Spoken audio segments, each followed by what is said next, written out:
And Andy, let me just interrupt you for a moment here, because in my ear, the producer is saying that the birthright citizenship case is the first one. We do not know the result, yes, but that is coming. Shannon is looking at it now, Andy.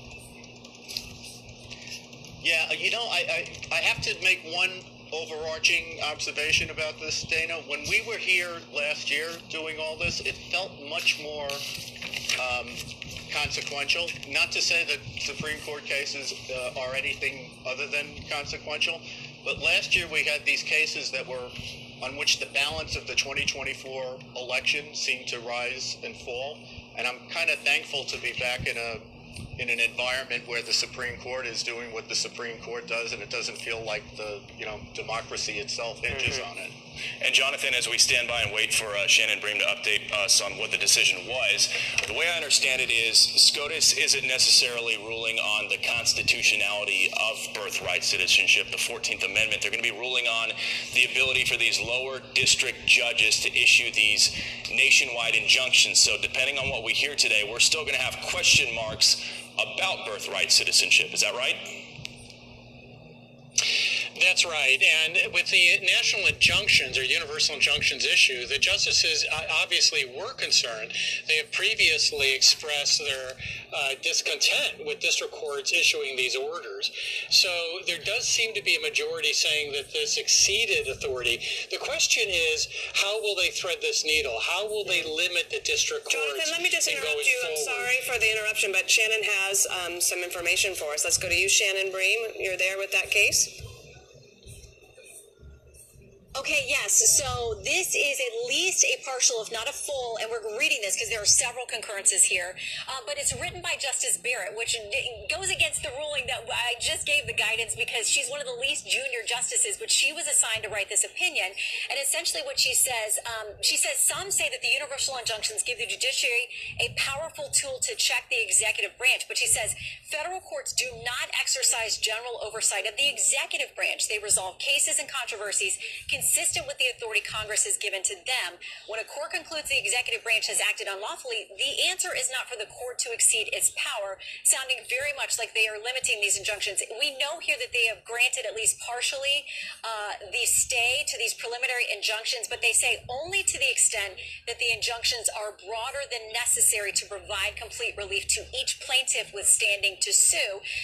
They say the lower courts have to move expeditiously with respect to each of these plaintiffs. It says the injunctions are also stayed to the extent that they prohibit executive agencies from developing and issuing public guidance about the executive plans to implement the executive order. If you remember, part of this executive order on birthright citizenship, the stay was that the agencies that would be responsible for actually implementing the change with birthright citizenship, those agencies couldn't even start making a plan. So that part of it is lifted as well.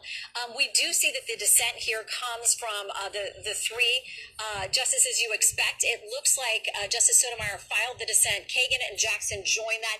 Justice Jackson also filed a dissenting opinion, but there are a lot of concurrences here.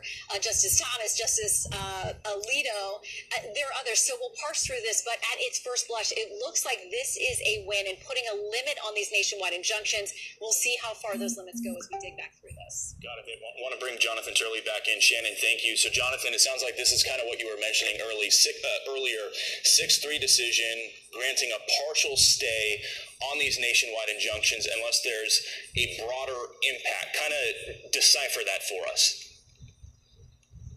Well, I've only started to read the opinion, but what I've seen does look like a victory for the Trump administration. Justice Barrett is saying that the only way for justices to exercise this type of universal injunction in some of these cases is equitable relief, but she does not find evidence that that type of relief was granted to these judges. So they indicate that the administration is likely to prevail on this issue. All of that is going to be awfully good news for this administration. They have been really hit with these sort of Lilliputian attacks. There are all these individual district judges effectively freezing federal policy and programs across the country. So it does appear to be a victory. It may be a bit more nuanced, but so far it looks like a good day for the Trump administration. Andy, a question for you. Again, here are my dumb questions. This is not on the merits of birthright citizenship, then, it looks like, but am I wrong? No, you're not wrong. I think this really, we never get to the merits because of the injunction issue. And it seemed to me that what made this case very interesting to people at the beginning was the birthright citizenship question and the very important question of whether that's compelled by the 14th Amendment or not. As the case was litigated, it really became this other thing, which was about these nationwide injunctions, which for the reasons that Jonathan just mentioned are the thing that has plagued the Trump administration across the board in its second term. Andy, Jonathan, stand by. I want to bring in Shannon Bream once again. Shannon, I understand you're getting more details on the dissent in this case. Fill us in. Yeah. I always think it's helpful to turn there because you can get a sense of exactly what they're pushing back against with all these different concurrences. And what they said is, because remember, again, this comes to us in the vehicle of a birthright citizenship case.